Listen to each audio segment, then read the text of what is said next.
আসসালামু আলাইকুম। তোমরা সবাই কেমন আছো? আশা করব ভালো আছো। আমিও ভালো আছি। তো আমরা আজকে কিনতে আসছি বিয়ে বাড়িতে। কার বিয়ে? আমার বান্ধবীর বিয়ে। আমার বান্ধবীর বিয়েতে আসছি। এসেই কিন্তু আমি আগে খাইতে চলে গেছিলাম কারণ আমার খুব ক্ষুধা পেয়েছিল। তো আমরা খাইতে গেছিলাম, খেতে গেছি। আমার বন্ধুরাও ছিল ওখানে। আমরা বন্ধুরা সব একসঙ্গে খেয়ে নিছি। তো আমি কিন্তু খেয়ে এখানে বের হইছি। আজকে প্রচুর পরিমাণ রোদ আর আমাদের বিয়ের কনে হচ্ছে পার্লারে সাজতে গেছে, যার জন্য দেখা হয়নি আমাদের সঙ্গে।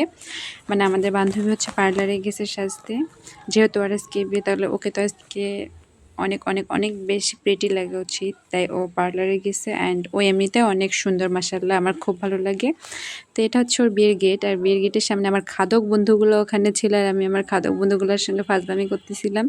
তো ওরা কিন্তু খাদক বলতেছি কারণ ওদের সঙ্গে অনেক মজা করছিলাম খাওয়ার সময়, যার কোনো ভিডিওটা নেওয়া হয়নি, কারণ খাবার সময় যাই হোক না কেন ভিডিও নেওয়া উচিত না, তাই আমি নিইনি।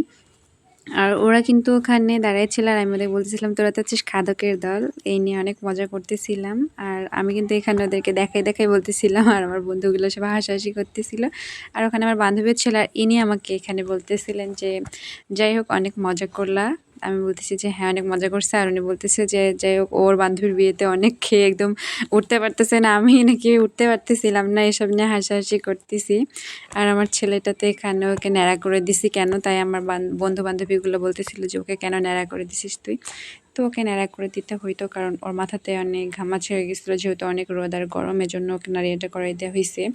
আর এদিকে কিন্তু আমার বান্ধবীর দল ছিল, তো আমরা কিন্তু বাসায় চলে আসছি। এসে দেখি আমার ননদ রান্না করতেছে, আর আমি এদিকটাতে হচ্ছে বলতেছিলাম যে আমি আজকে টিপ দিছি, কারণ আমি কখনো টিপ দিই না, আমি আজকে নিয়ে 2 দিন টিপ দিলাম, তাই বলতেছিলাম টিপ নিয়ে ফাজলামি করতেছিলাম ওর সঙ্গে।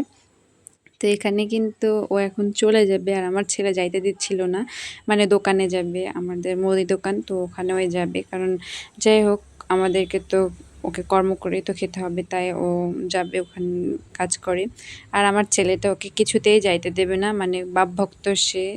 তাই আজকের ভিডিও এখানে, আল্লাহ হাফেজ।